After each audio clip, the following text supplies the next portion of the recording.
bersyukur kami memiliki Tuhan yang memperkenalkan dirinya as a father, sebagai Bapa. Buat kami mengenal Kau lebih dalam lagi dalam hidup kami. Sebab kami tahu Kau Bapa yang ajaib bagi kami.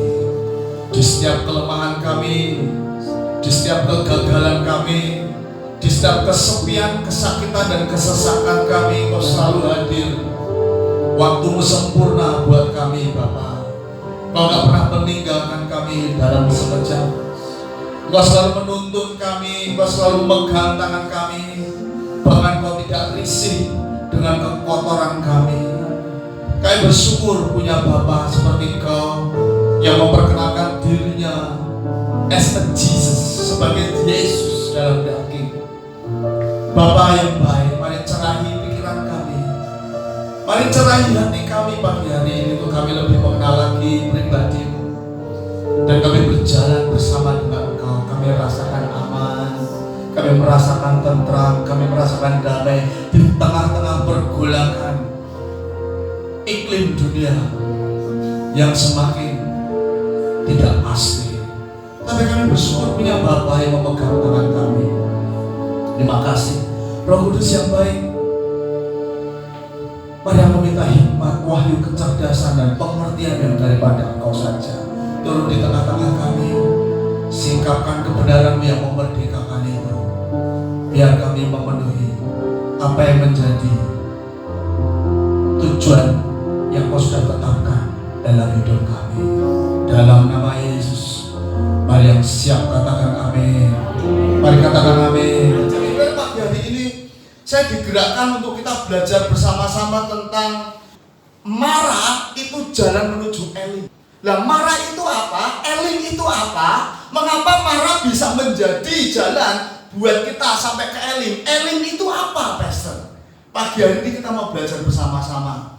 Ya, bagaimana saudara mensikapi keadaan yang terjadi di sekeliling kita hari-hari ini, kondisi iklim ekonomi, kondisi iklim apapun yang ada di dunia hari-hari ini yang penuh ketidakpastian. Bagaimana cara saudara bisa mensikapi sehingga apa yang dunia ini bisa berikan, apa yang kehidupan ini bisa perlakukan kepadamu yang membuat kamu kadang-kadang kesesakan, itu saudara ketika mengerti bahwa kesesakan itu justru menjadi jalan menuju Elim. Nah, Elim itu apa? Nanti kita akan belajar. Ya, pada pagi hari kita akan belajar bersama supaya saudara dalam perjalanan hidup ini saudara mesti belajar mengerti. Ya, saya katakan hidup ini perjalanan. Dalam setiap perjalanan yang kau tempuh, dalam setiap perjalanan di mana kau berhenti, kau mesti ngerti. Di situ pasti ada sesuatu yang baru. Di situ kau ketemu orang yang baru, kau ketemu situasi yang baru, engkau ketemu masalah baru. Engkau mesti ngerti cara menanganinya. Nanti sampai di sini ya. Kalau kau nggak ngerti cara menanganinya, untuk engkau beranjak ke jalan yang baru, itu membuat kita kadang-kala kerepotan. Dan kalau hidup ini sebuah perjalanan, artinya masalahmu hari ini juga nggak permanen. Yang nanti katakan amin. Kalau hidup ini perjalanan, artinya kelimpahan kamu, kemakmuran kamu, keberadaan kamu hari ini juga nggak permanen. Ada orang dunia mengatakan hidup ini seperti apa? Roda, kadang di mana? Di atas, kadang di bawah, gitu ya. Mereka mengatakan seperti itu. Dengan kata lain, kalau saya terjemahkan, hidup ini benar-benar perjalanan, journey, saudara. Di mana saudara dan saya membutuhkan pribadi yang pernah menjalani kehidupan ini dan menang. Di setiap stasiun kehidupan kamu, saudara akan menemukan tadi barrier, halangan-halangan dan obstacle-obstacle yang saudara dan saya mungkin belum pernah alami, lihat dan saksikan sebelumnya. Ya, mari kita buka bersama-sama di Keluaran pasal yang ke-15 ayat yang ke-22 sampai yang ke-27. Pagi ini kita akan belajar tentang hal-hal apa saja yang akan saudara hadapi di depan selama kita menempuh perjalanan di tahun 2020 ini. Ya, terus bagaimana saudara dapat menemukan solusi yang Tuhan telah sediakan kepada saudara ketika saudara menjalani tahun 2020 ini. Dan apa yang perlu saudara percayai yang dari Tuhan ketika obstacle itu muncul, ketika barrier itu muncul dalam hidup kamu. Ya, kita mau belajar dari perjalanan Israel ya. Saya akan membacakan untuk saudara. Saya akan ambil terjemahan dari New Living Translation. Ya, saya langsung artikan, saudara pasti tidak akan melenceng jauh. Tapi ini ada kata-kata yang bagus sekali. Saya akan baca mulai dari ayat yang ke-22 sampai ayat yang ke-27. Nanti kita bahas satu persatu. Ayat yang ke-22 mengatakan seperti ini. Kemudian Musa memimpin bangsa Israel pergi dari Laut Merah. Dan mereka pindah ke padang gurun Syur. Mereka menempuh perjalanan di padang gurun itu selama 3 hari tanpa menemukan air. Ketika mereka sampai di oasis Marah, artinya yang terlalu pahit untuk diminum, maka mereka menyebut tempat itu Marah, yang artinya pahit sekali. Lalu orang-orang Israel mengeluh dan berbalik melawan Musa dan mengatakan, apa yang akan kita minum? Mereka menuntut Musa. Ayat yang ke-25. Maka Musa berteriak minta tolong kepada Tuhan, dan Tuhan menunjukkan kepadanya apa? Sebatang kayu, a piece of wood, katakan ya. Musa melemparkannya ke dalam air, dan ini membuat air itu enak untuk diminum. Di sana, di Marah, bahwa Tuhan menetapkan di hadapan mereka keputusan sebagai standar acuan untuk menguji kesetiaan mereka kepadanya. Ayat yang ke-26 saya lanjutkan.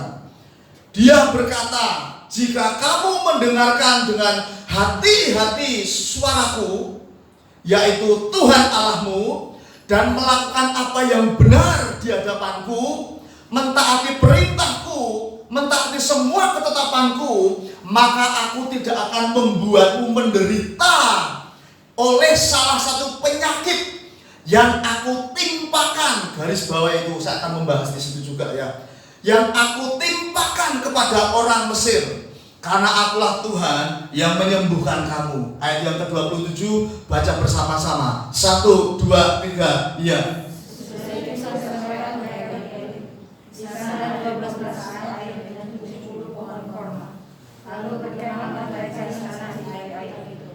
Terima kasih. Ayat 27 mengatakan setelah meninggalkan Marah, orang Israel pergi ke oasis Elim, di mana mereka menemukan 12 mata air dan 70 pohon palem. Mereka berkemah di sana di samping oasis Elim. Saudara, saya katakan tadi bahwa hidup ini sebuah perjalanan.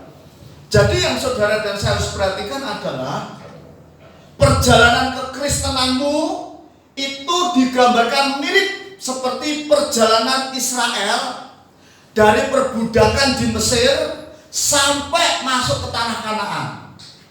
Dan setiap termin ini memiliki masalahnya sendiri, memiliki solusinya sendiri, memiliki raksasanya sendiri, dan memiliki ujian-ujiannya sendiri. Ya, setiap saudara mengalami termin perjalanan kekristenanmu, di sana pasti Tuhan akan mengajarkan kepadamu sesuatu yang baru. Pada waktu engkau berada di Mesir, di situ lambang perbudakan, engkau belum kenal Tuhan, ya. Sampai akhirnya engkau menerima Tuhan. Cara engkau diperlakukan oleh Tuhan tidak pernah sama cara engkau diperlakukan Tuhan ketika engkau ada di padang gurun. Ketika engkau ada di padang gurun, engkau juga akan mengalami raksasa yang lain. Engkau juga mengalami tensi tekanan yang berbeda. Engkau juga mengalami yang namanya barrier, obstacle yang juga berbeda. Engkau tidak akan pernah menemui rintangan-rintangan di padang gurun kehidupanmu seperti engkau menemukannya di Mesir. Saya belajar setiap termin hidup kita itu selalu baru. Makanya firman Tuhan katakan anugerahku itu baru kepadamu setiap hari. Karena apa? Setiap kali kita memiliki pengalaman-pengalaman musuh, pengalaman-pengalaman peperangan yang baru. Jadi ketika saudara mengetahui bahwa anugerah Tuhan juga baru, maka saudara aman. Nah, ketika saudara juga bergerak, beranjak dari padang gurun, saudara masuk ke tanah perjanjian, tanah yang dikatakan Alkitab itu penuh susu dan madu. Artinya di sana menjanjikan kelimpahan, menjanjikan kemakmuran, menjanjikan apa yang kamu rindukan jadi daging. Ternyata di sana justru banyak raksasa. Ya, ternyata di tanah Kanaan justru banyak negeri-negeri, banyak kota-kota, banyak bangunan-bangunan, banyak warisan-warisan Tuhan itu dimiliki oleh para raksasa. Nah, saudara, ketika dibawa Tuhan sampai di Kanaan, kamu tidak bisa memakai senjata yang kamu pakai di padang gurun. Nah, kalau sampai di sini, kamu juga nggak bisa pakai ketaatan yang di padang gurun. Kamu nggak bisa pakai ketaatanmu ketika di Mesir. Kamu pakai ketaatanmu seperti di tanah Kanaan. Artinya apa? Sekali dia ngomong, ya, kamu mesti kerjakan. Kalau di padang gurun, sekali ngomong, Tuhan lakukan, kamu bisa nego dulu.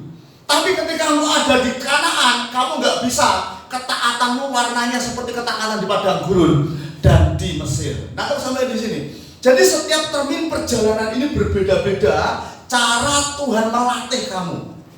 Jadi kamu harus perhatikan, aku berada di termin mana ini? Apakah aku masih muter-muter di padang gurun? Saya mau beritahu sama saudara, kalau di padang gurun kamu belum bisa taat, lulus tunduk, jangan harap Tuhan bawa kamu masuk Kanaan. Karena di Kanaan tensinya jauh lebih berat. Saya mau beritahu sama saudara, kalau saudara dan saya lulus di tanah Kanaan, lulus di padang gurun, penundukanmu benar-benar lulus, ketaatanmu lulus, segala yang dia mau kau belajar kerjakan meskipun kau gak ngerti arti dan tujuannya, kau kerjakan, kau lulus, maka enteng sekali ketika kau dibawa ke Kanaan. Itu saya alami di tahun 2017-18. Benar-benar situasi saya yang kami hadapi, benar-benar situasi yang tensinya, tegangannya, tekanannya kuat sekali. Tapi begitu saya memasuki tahun 2020, yang kesulitannya itu seperti ini. Saya dengan istri rasanya nggak mengalami apa-apa. Tapi ketika saya keluar ketemu dengan orang-orang, mereka mengatakan ini berat, ini sulit. Tapi saya bersyukur Tuhan latih saya 2 tahun yang lalu. Maka dari itu saya mau beritahu, kalau engkau berada di termin padang gurun hari ini, kamu mesti lewati, kamu mesti nikmati, dan kamu mesti syukuri. Karena apa? Ke depan nanti ada orang-orang yang bahkan tidak mengalami apa yang kamu alami hari ini. Ketika engkau mengalami hari ini, engkau dilatih Tuhan hari ini di padang gurun, maka yang terjadi ketika engkau lulus, ketika engkau Tuhan bawa kamu ke tanah Kanaan, engkau bisa beradaptasi dan bereaksi cepat ketika Tuhan perintahkan kepadamu untuk melakukan sesuatu. Yang harus katakan amin. Haleluya. Nah, saudara, kisah di Keluaran 15 ayat yang ke-22, ini adalah kisah yang menjelaskan bahwa orang Israel pada waktu itu tuh dituntun oleh Tuhan, yang diberikan kepercayaan, diberikan kepercayaan kepemimpinan itu kepada Musa. Orang-orang Israel baru saja dipertontonkan mujizat yang wow sekali. Saya mau beritahu ya, mujizat terbesar dan terpanjang dalam sejarah yang Tuhan bisa kerjakan dalam hidup manusia itu mujizat yang dilakukan di padang gurun. Tapi mau beritahu sama saudara kebenaran, kalau dalam hidupmu sebagai orang percaya, engkau hanya memimpikan mujizat, perhatikan baik-baik, kamu nggak belajar mengenal Tuhan, habis di padang gurun kamu. Perhatikan baik-baik perkataan saya. Orang-orang yang keluar dari Mesir dijamu Tuhan mujizat selama 40 tahun, tapi tidak ada satupun yang bisa masuk tanah Kanaan. Itu artinya apa? Justru kadangkala kalau engkau mengharapkan mujizat, itu tidak membuat imanmu dewasa. Tapi ketika engkau belajar mau mengenal Tuhan di tengah-tengah kesulitanmu, itu justru membuat kedewasaan rohanimu itu meningkat hari lepas hari. Itu yang membuat engkau bisa dipercaya Tuhan lebih dari tahun yang lalu, untuk tahun ini dan untuk tahun yang akan depan. Yang nanti katakan amin. Jadi engkau setiap hari mesti berespon dengan benar untuk setiap tantangan, untuk setiap hambatan, untuk setiap halangan. masalah yang terjadi, di termin yang Tuhan taruh hari ini, engkau semuanya di tempat ini. Amin, saudara. Saudara, pada waktu mereka sudah melihat laut dibuka, mereka senang. Wih, laut bisa dibuka ya. Kita di mana di Mesir nggak pernah lihat laut dibuka begitu ya. Yang kita lihat cuma air menjadi darah. Kita lihat itu semuanya. Tapi ini tuh mempertontonkan laut itu dibelah. Melihat mereka semua melihat tangan Tuhan yang wow sekali, saudara. Tapi begitu mereka sudah menyeberangi Laut Merah, mereka dikenyangkan dengan kebaikan Tuhan, dengan mujizat Tuhan. Mereka sudah dilepaskan dari perbudakan dan menjadi orang yang merdeka. Tapi perhatikan baik-baik, Mesir mental budak tidak keluar dari hidupnya. Dengar baik-baik gereja Tuhan. Ketika engkau, saudara dan saya sudah diselamatkan, sudah lahir baru, tidak serta-merta Mesir keluar dalam hidup kamu. Tidak serta-merta manusia lamamu meninggalkan hidup kamu. Adalah sebuah keputusan untuk engkau menceraikan manusia lamamu setiap hari. Nangkap sampai di sini. Jangan ceraikan hubungan pribadimu dengan Tuhan, tapi bercerailah dengan manusia lamamu. Karena itu akan banyak menguntungkan manusia rohani kamu. Nangkap sampai di sini. Orang-orang Israel ketika keluar dari Mesir, tapi mereka tidak mau bercerai dengan mental budak Mesir. Akibatnya apa? Akibatnya apa ketika saudara dan saya memilih menghidupi sikap orang Israel yang memiliki mental Mesir? Akibatnya apa? Perhatikan. Di ayat yang ke-22 katakan seperti, kemudian Musa memimpin bangsa Israel itu pergi dari Laut Merah, dan mereka pindah ke padang gurun Shur. Kata Shur itu artinya strong wall. Artinya apa? Dinding yang apa? Dinding yang tebal, dinding yang kuat. Jadi jangan berpikir kalau saudara menjadi orang percaya lalu nggak ada namanya halangan, tantangan, dinding yang tebal di depan saudara. Justru itu Tuhan jadikan apa? Latihan buat saudara untuk menghadapi dinding-dinding yang ada di depan, yang akan saudara lihat dan alami. Dikatakan seperti ini. Kemudian Musa memimpin bangsa Israel pergi dari Laut Merah, dan mereka pindah ke padang gurun Shur. Dikatakan mereka menempuh perjalanan di padang gurun ini selama berapa? 3 hari tanpa menemukan air. Saudara, ini realita kehidupan yang ditulis oleh Alkitab, dan ini bisa mewakili hidupmu hari-hari ini. Ya, ini bisa mewakili keadaan kita hari-hari ini. Pada waktu saya merenungkan ayat ini, Tuhan berkata dalam hati saya dan diterjemahkan dalam pikiran saya sehingga saya memahami. Nah, kondisimu hari ini sama seperti kondisi Israel ketika dia baru saja keluar dari Laut Merah. Dia baru menjalani perjalanan padang gurun 3 hari. Mereka mengalami yang namanya dinding yang tinggi. Bukankah tahun 2019 baru saja kita masuki? 3 bulan jalani, dinding itu tingginya luar biasa. Nah, saudara, dinding apa itu? Dinding yang menakutkan. Dinding apa itu? Dinding yang mengisolasi. Dinding apa itu? Dinding yang membuat kamu kehilangan hubungan, kehilangan pekerjaan, kehilangan harapan. Dinding yang membuat kamu terisolasi. Nangkep saudara? Kemarin kita ibadah nggak ada jarak kayak gini, nggak ada. Nah, saudara, dinding itu membuat saudara terisolasi. Nggak bisa lagi berhubungan normal seperti biasa. Nah, dinding itu yang membuat kamu tuh ketakutan sekali. Baru Januari, baru Februari, Maret, hari bulan yang ketiga, kita melihat dinding itu tingginya luar biasa. Nah, nggak sampai di sini. Ketika saya merenungkan Tuhan, ayat itu Tuhan sampaikan hal itu kepada saya. Nah, keadaanmu persis seperti yang dialami oleh Israel. Ya, kamu masuk di gurun Shur, di mana kanan kirimu depan belakang tuh dindingnya kuat sekali. Tapi saya mau beritahu sama saudara, mbok dinding setebal apapun, setinggi apapun, bersama dengan Tuhan, saudara cakap menanggung segala sesuatu. Yang percaya katakan amin. Karena tidak ada yang tersembunyi di hadapan Tuhan, amin. Tidak ada dinding tinggi yang tidak bisa kita lewati bersama dengan Tuhan, amin. Karena Tuhan adalah Tuhan yang memberikan kepada kita kekuatan untuk mengalahkan apapun di dalam hidup ini. Saudara perhatikan ayat 22 ini mengajarkan kepada kita bahwa hari-hari ini kita mengalami banyak dinding-dinding, saudara. Ada pernah anak Tuhan ngomong begini, Pak, untung itu corona itu hanya untuk orang-orang berada. Siapa bilang?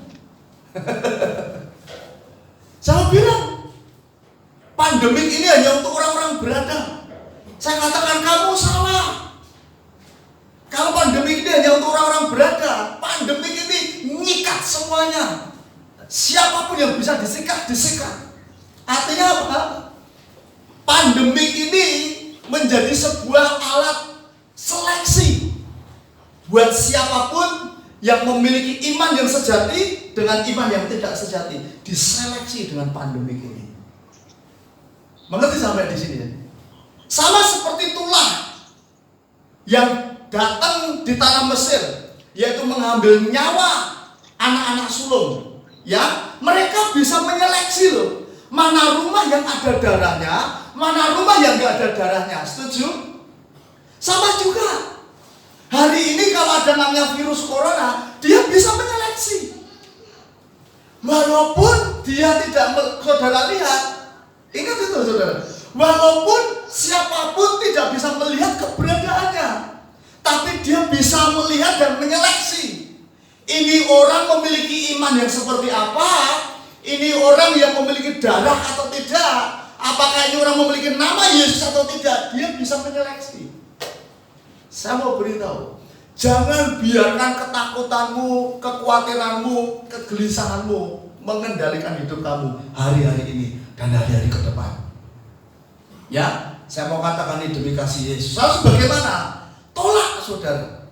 Ketika itu mulai menghinggapi pikiran kamu belajar katakan say no. Ya, saya katakan demi kasih karunia Yesus. Dikatakan mereka menempuh perjalanan di padang gurun ini selama berapa?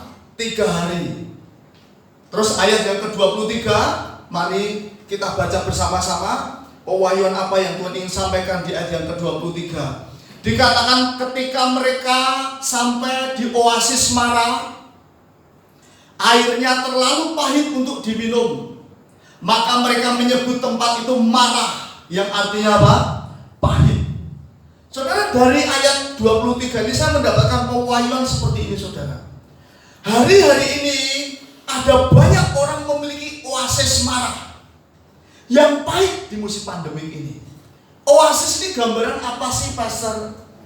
Saudara, kalau bayangkan saja mereka berada di padang gurun yang saudara pasti pernah mengetahui lewat bacaan ataupun kisah yang disampaikan siapapun.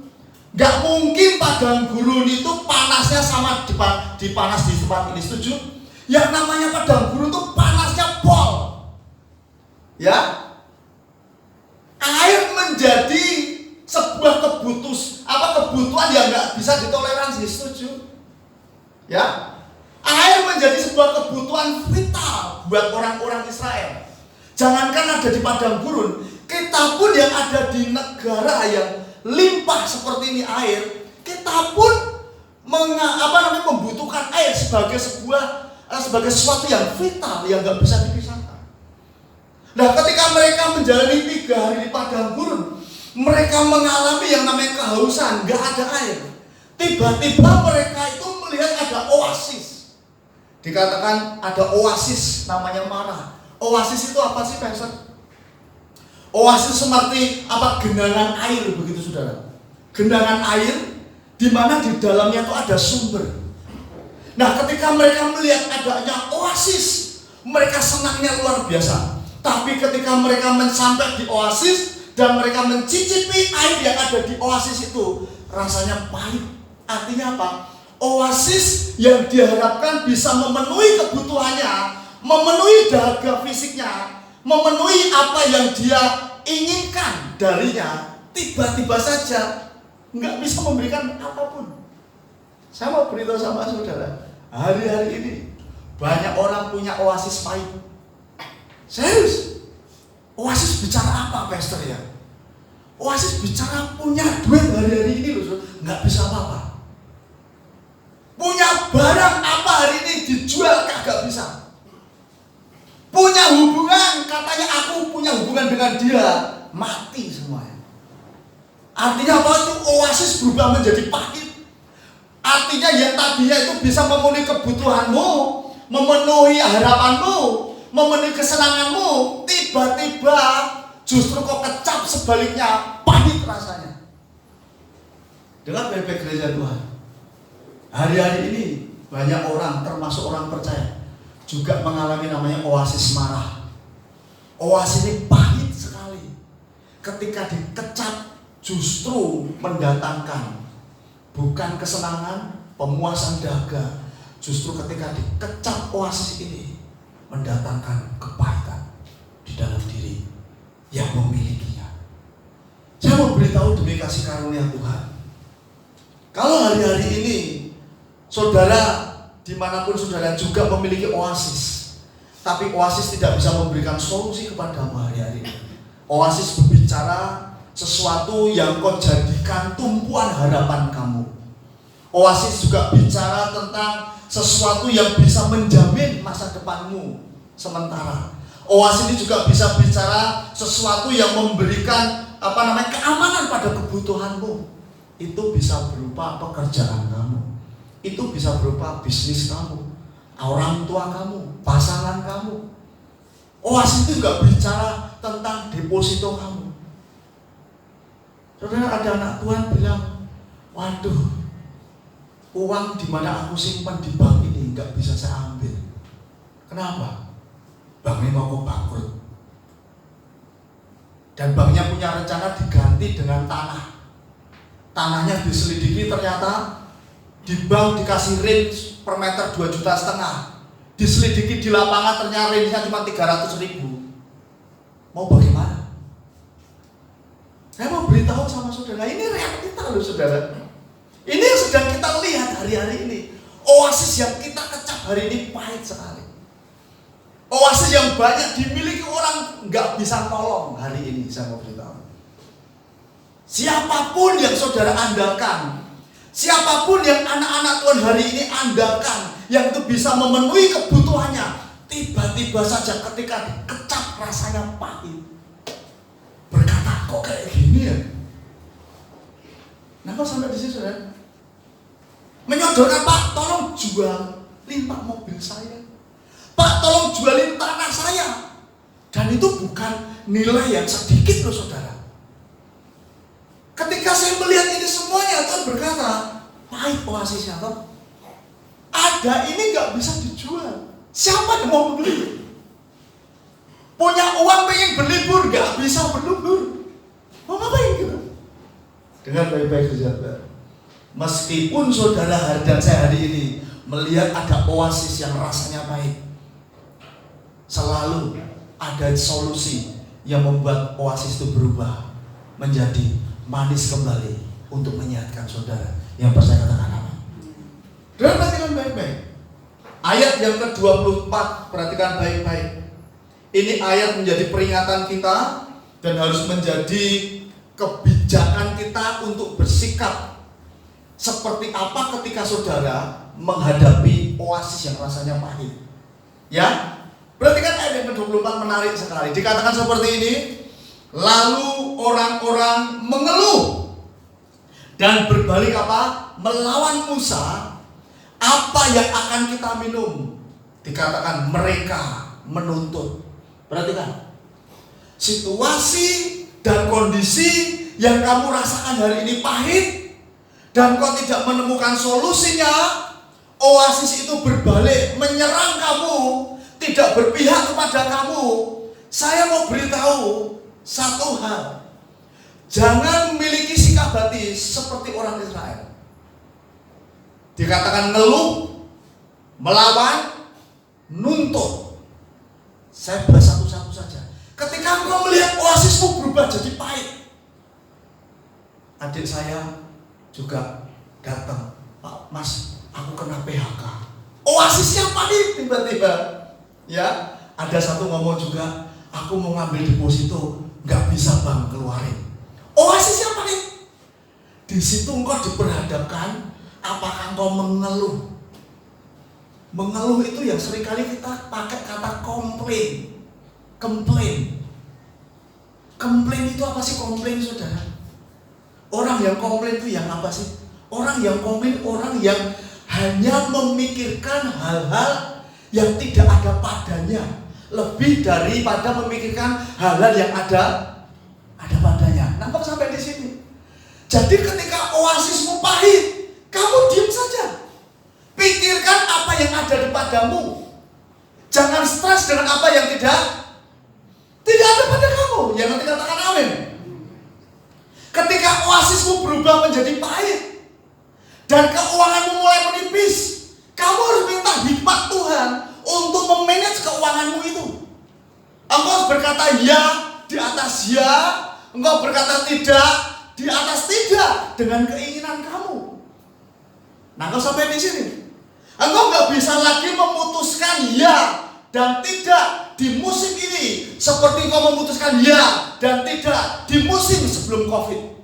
Perhatikan baik-baik perkataan saya ini. Engkau harus berkali berkata ya dan tidak menurut kebutuhanmu hari ini. Nah, sampai di sini. Jangan komplain dengan apa yang tidak ada pada kamu. Itu menyesakkan jiwa kamu. Tapi mari perhatikan apa yang ada padamu. Minta hikmat Tuhan supaya apa yang ada padamu itu engkau pakai untuk benih, sehingga apa terjadi multiplikasi, sehingga apa yang ada padamu, saya mau beritahu, itu bisa dia pakai sebagai solusi untuk kamu. Jauhi sikap hati yang komplain ini, saudara. Ya. Nah, yang kedua, pada waktu engkau mengalami melihat oasismu menjadi pahit, hubunganmu yang kamu andalkan, aku kenal si A, si B, si C. Seringkali kita bangga ketika kita bisa terhubung dengan si A yang punya jabatan, yang punya nama, yang punya kekayaan. Tapi kita lupa, kita lebih dahsyat terhubung dengan siapa? Yesus. Nah, hari ini kamu terhubung dengan siapa? Itu penting. Enggak penting hari ini kamu terhubung dengan siapapun. Karena dengan siapa kamu terhubung hari-hari ini, itu menentukan apakah kamu cepat, apakah kamu lambat dalam keluar dari oasis pahit kamu. Ya, dengar baik-baik gereja Tuhan.